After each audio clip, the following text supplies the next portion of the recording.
Good morning board classes, once again I am with you. आज हम पिछले जो टॉपिक पढ़े थे उसको कंटिन्यू करने आए हैं। जो हमारा पिछले फिजिक्स का टॉपिक था वो था प्रकाश का परावर्तन, reflection of light. Reflection of light में हमने उसकी मूलभूत चीजों को, फंडामेंटल थिंग्स को पढ़ा। प्रकाश क्या है, प्रकाश स्रोत क्या है, ल्यूमिनस थिंग्स क्या है, नॉन ल्यूमिनस थिंग्स क्या है, प्रदीप्त वस्तु, अप्रदीप्त वस्तु। अब हम चर्चा कर रहे हैं प्रकाश के परावर्तन के मेन टॉपिक पे, मेन मुद्दे पे आज हम लोग आ रहे हैं। तो प्रकाश का परावर्तन, परावर्तन कहने का मतलब है किसी वस्तु से टकरा कर प्रकाश का लौटना, और प्रकाश के किसी वस्तु से टकरा के लौटने की स्थिति कहने का मतलब है कि वो एक अपारदर्शी वस्तु होनी चाहिए। एक समतल वस्तु और दूसरी अपारदर्शी वस्तु होनी चाहिए। तो प्रकाश के परावर्तन का जो सबसे अच्छा परावर्तक सतह माना जाता है वो होता है हमारा समतल दर्पण, जिसे हम आईना कहते हैं, मिरर कहते हैं, जिसमें हम अपना चेहरा देख पाते हैं।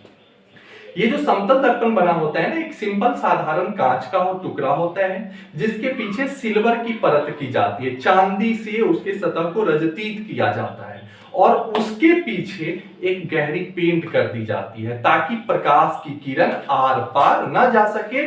और चूंकि हम जानते हैं कि सिल्वर प्रकाश का अच्छा परावर्तक होता है और ऊष्मा का भी अच्छा सुचालक होता है, विद्युत का अच्छा सुचालक, इसीलिए इस मिरर के पीछे सिल्वर का परत दिया जाता है। अब प्रकाश के परावर्तन के लिए हम इसके नियम को जानना चाहेंगे कि प्रकाश के परावर्तन किसे कहते हैं। तो प्रकाश के किसी वस्तु से टकराकर लौटने को प्रकाश का परावर्तन कहते हैं। इसके कुल नियम है 2। इससे पहले एक चीज जानना जरूरी है, वो है किरण आरेख। क्योंकि प्रकाश की जो पथ होती है, जिस पथ पे प्रकाश गमन करती है, तो वहां से उसको जो हम डायग्राम के द्वारा बनाते हैं, एक कागज पे उसका खाका तैयार करते हैं, उसे हम रे डायग्राम के नाम से जानते हैं। यानी प्रकाश दाएं चली, बाएं चली, ऊपर चली या नीचे चली, इसको जो हम इंडिकेट करते हैं या एक डायग्राम बनाते हैं, तो उस डायग्राम का नाम होता है रे डायग्राम, जिसे हिंदी में हम लोग किरण आरेख के नाम से जानते हैं। जिसका डिफिनेशन दिया गया है, प्रकाश की किरणों के पथ मतलब रास्ते को दर्शाने वाले चित्र को रे डायग्राम के नाम से जाना जाता है। अगली चर्चा की गई है परावर्तन के नियम। तो परावर्तन के नियम है क्या? तो वह नियम जिसके द्वारा कोई प्रकाश किसी वस्तु पर टकराकर जिन नियमों का पालन करते हुए लौटती है या जाती है, उसे हम परावर्तन का नियम कहते हैं। और परावर्तन के नियम कितने हैं? तो टोटल 2 है, और ये बड़ा इंपॉर्टेंट है, ये हर बार एग्जाम में आता है। अब ध्यान से देखेंगे कि परावर्तन के नियम कौन कौन 2 हैं। तो परावर्तन का जो पहला नियम है वो है आपतित किरण, परावर्तित किरण, आपतन बिंदु पर डाला गया अभिलंब, तीनों एक ही समतल में होता है। यानी पहला जो रूल है वो क्या है? आपतित किरण, परावर्तित किरण तथा आपतन बिंदु पर डाला गया अभिलंब तीनों एक ही समतल में होता है। ये यहां से हम देख सकते हैं कि ये M और N एक मिरर है। मिरर कहने का मतलब एक दर्पण है। जो यहां जो दर्शाया गया है मतलब ये रंगा गया है, इसके पीछे के भाग को हम रंग दिए। अब प्रकाश की किरण A जो है ना, इस तरफ जा रही है, यहाँ तीर का निशान है ऊपर की तरफ, मतलब ये प्रकाश की किरण यहाँ आ रही है। किस पे आ रही है? तो दर्पण पर आ रही है। तो आने वाली किरण मतलब आपतित किरण, और यहां से ये जा रही है, टकरा करके लौट रही है, तो जाने वाली किरण मतलब परावर्तित किरण। तो आपतित किरण और परावर्तित किरण। और ये जो आपतन बिंदु है ये कहां है? यहां है। क्यों? तो आने वाली किरण, जाने वाली किरण, आपतन बिंदु और इसके जो अभिलंब बीच के जो नॉर्मल होते हैं वो कहां है? तो सब के सब एक बिंदु पे है। तो पहली बात स्पष्ट है, एक बिंदु कहने का मतलब ये एक समतल है, तो इसीलिए इसकी परिभाषा दे दी गई, आपतित किरण, परावर्तित किरण तथा आपतन बिंदु पर खींचा गया अभिलंब तीनों के तीनों क्या है? तो एक ही समतल में है, एक ही प्लेन पर है। ये रिफ्लेक्शन का पहला नियम हो गया। दूसरा नियम कहा जा रहा है कि अगर प्रकाश की किरण मान लेते हैं कि इस मिरर पे 45 डिग्री का कोण बना के आती है, गिरती है, पड़ती है, तो 45 डिग्री का कोण बना के आई तो जाएगी भी तो 45 डिग्री का कोण बना के जाएगी।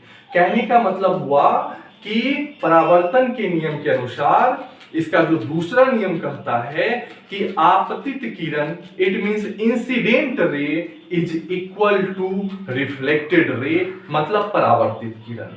आपतित किरण जितने डिग्री का कोण यहां बनाएगी अभिलंब के साथ, उतने ही डिग्री का कोण परावर्तित किरण भी अभिलंब के साथ बनाएगी। तो ये दो नियम हुए। इसके कुछ टॉपिक या कुछ मुख्य बिंदु, जैसे आपतित किरण। तो आपतित किरण किसे कहते हैं, इसे डिफाइन करने की जरूरत नहीं है, क्योंकि आने वाली किरण मतलब आपतित किरण, परावर्तित किरण मतलब जाने वाली किरण। तो परावर्तित किरण को रिफ्लेक्टेड रे, आपतित किरण को इंसिडेंट रे। आपतन बिंदु पॉइंट ऑफ इंसिडेंट, चूंकि वहां पे एक किरण आके गिर रही है, तो पॉइंट ऑफ इंसिडेंस आपतन बिंदु, ये है आपतन बिंदु। और फिर अभिलंब यानी नॉर्मल, आपतन कोण और परावर्तन कोण, जहां से तैयार होता है, बनता है।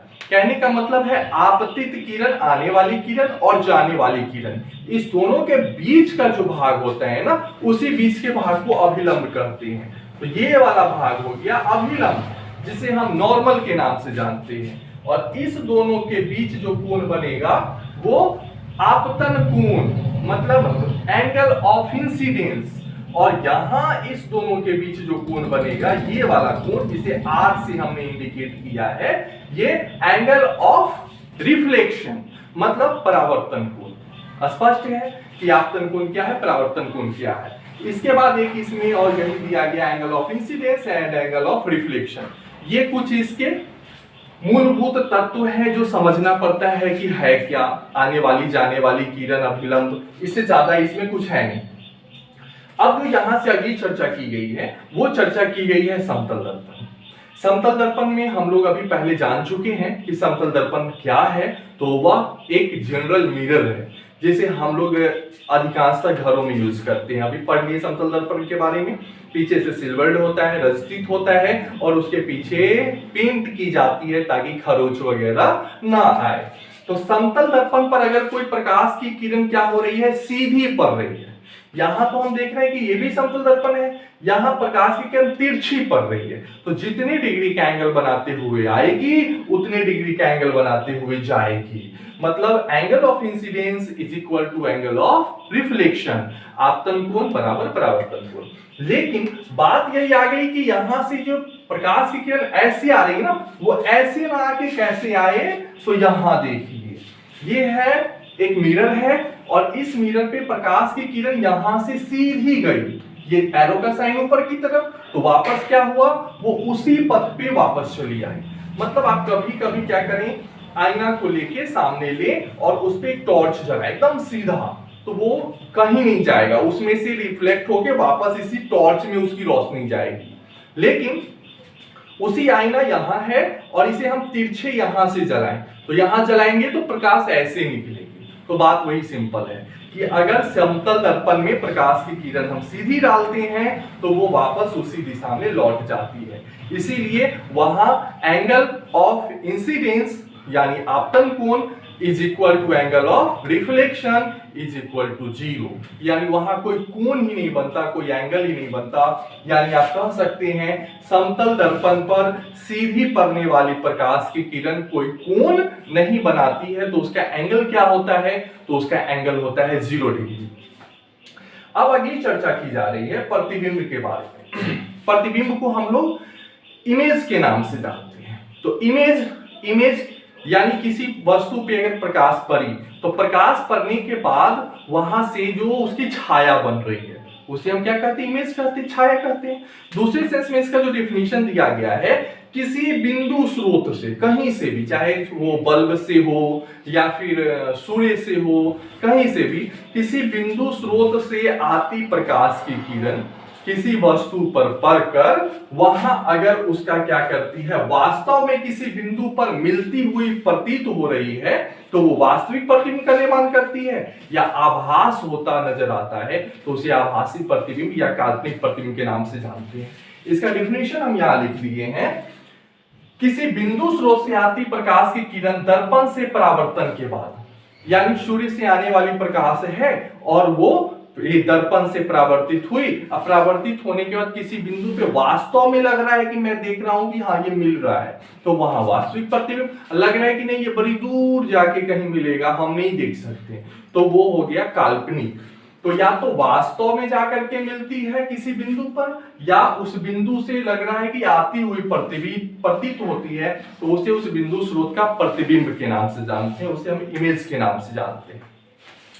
अब ये जो इमेज है वो दो प्रकार की दिख गया कि एक वास्तविक प्रतिबिंब रियल इमेज और दूसरा आभासी प्रतिबिंब जिसे हम वर्चुअल इमेज के नाम से जानते हैं। मतलब सिंपल सी इसी में से इसका डिफिनीशन आ गया कि किसी बिंदु स्रोत से आती प्रकाश की किरण दर्पण से परावर्तन के बाद किसी बिंदु पर वास्तव में मिलती नजर आती है, प्रतीत होती है, तो उसे वास्तविक प्रतिबिंब कहते हैं। और इसी को थोड़ा सा हम कर दें, किसी बिंदु स्रोत से आती प्रकाश की किरण दर्पण से परावर्तन के बाद हमें किसी बिंदु पर मिलती हुई नजर आती है या फिर कहीं से आती हुई नजर आती है, तो उसे हम कह देंगे आभासी। क्योंकि आभास कर रहे हैं, हम वास्तव में उसका फिगर नहीं देख पा रहे हैं, इस वजह से वो हो जाएगा आभासी प्रतिबिंब। आभासी प्रतिबिंब को हम लोग काल्पनिक प्रतिबिंब भी बोलते हैं। मतलब हम कल्पना कर रहे हैं कि हाँ वहां से आ रही होगी,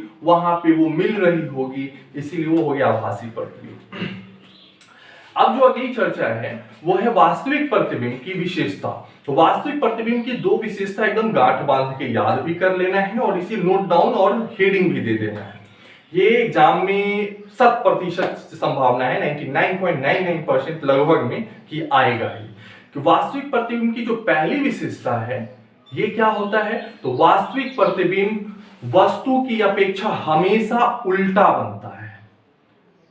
और दूसरी जो विशेषता है वो हम यहां लिखे हैं, वास्तविक प्रतिबिंब को पर्दे पर प्राप्त किया जा सकता है, बिग स्क्रीन पे। जो आप हॉल वगैरह में जाते हैं देखने के लिए, तो वो वास्तविक प्रतिबिंब होता है।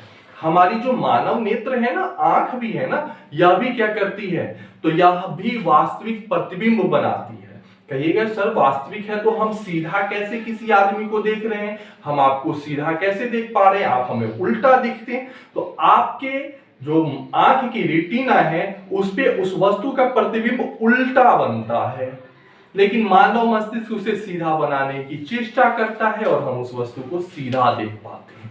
मानव नेत्र चैप्टर 3 में है, उसके बारे में हम एक्सप्लेन में जब आगे पढ़ेंगे तो पूरा कंफ्यूजन क्लियर हो जाएगा।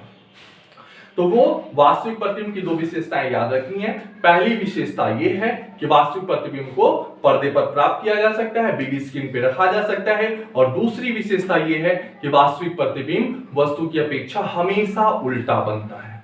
फिर आभासी प्रतिबिंब इसके ठीक विपरीत, आभासी प्रतिबिंब को हम लोग पर्दे पर प्राप्त नहीं कर सकते और आभासी प्रतिबिंब वस्तु की अपेक्षा हमेशा सीधा बनता है। ये तो हो गए प्रतिबिंब की विशेषताएं, प्रतिबिंब के प्रकार के बारे में पढ़ लिए।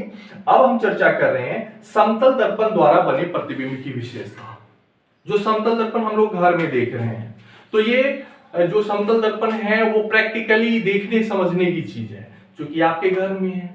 तो समतल दर्पण में जो बना प्रतिबिंब होता है, सबसे पहली बात जो आपके साइज है वही साइज का बनता है। ऐसा नहीं कि आप है 5 फुट के तो वो 10 फुट का दिखा देता है, आप 10 फुट के हैं तो 4 फुट का दिखा देता है। नहीं, अगर आप जितने साइज के हैं उतना ही साइज का वो दिखाता है। तो पहली बात, समतल दर्पण में वस्तु का आकार या प्रतिबिंब का आकार वही होता है जो वस्तु के आकार होते हैं।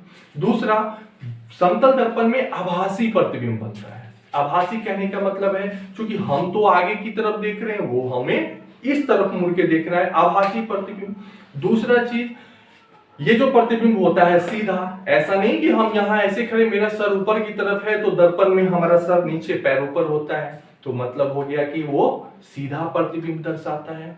जो तीसरी और सबसे इंपॉर्टेंट चीज है वो क्या है कि समतल दर्पण पार्श्विक रूप से उल्टा होता है। अब ये पार्श्विक रूप क्या है, तो लिटरली जिसको हम लोग बोलते हैं कि अगर आप उसमें दाहिना हाथ चलाएंगे तो आपको उसमें बायां हाथ चलता नजर आएगा। आप अगर बाएं हाथ को उसमें चलाते हैं तो दाहिना हाथ चलता नजर आएगा। आप दाहिने तरफ सर करेंगे तो बाएं तरफ सर होगा। तो कहने का मतलब है वो पार्श्विक रूप से उसमें जो प्रतिबिंब बनते हैं वो उल्टा बनता है। और चूंकि वो आभासी है तो इसे हम पर्दे पर प्राप्त नहीं कर सकते। तो समतल दर्पण की कुछ विशेषता भी हम चर्चा कर दिए हैं। क्या है? तो समतल दर्पण की विशेषता है दर्पण के पीछे बनता है प्रतिबिंब, वस्तु की अपेक्षा हमेशा सीधा बनता है, आभासी होता है, आकार में वस्तु के बराबर होता है, पार्श्विक रूप से उल्टा होता है, प्रतिबिंब दर्पण से उतना ही पीछे बनता है जितना वस्तु उसके आगे या सामने होता है। अगर यहाँ दर्पण है, हम अगर इसके नजदीक आए तो यहाँ भी हमें इसके नजदीक दिखे, हम यहाँ आ गए तो और यहाँ दर्पण है तो वस्तु भी यहाँ चली आई। तो कहने का मतलब ये है कि हम दर्पण से जितना आगे होंगे प्रतिबिंब उतना ही पीछे बनेगा और जितना पीछे होंगे उतना ही आगे बनेगा।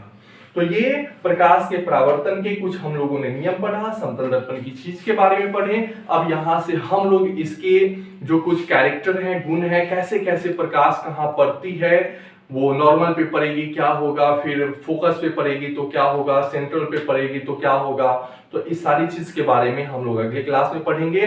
तब तक के लिए best of luck, have a good day, bye.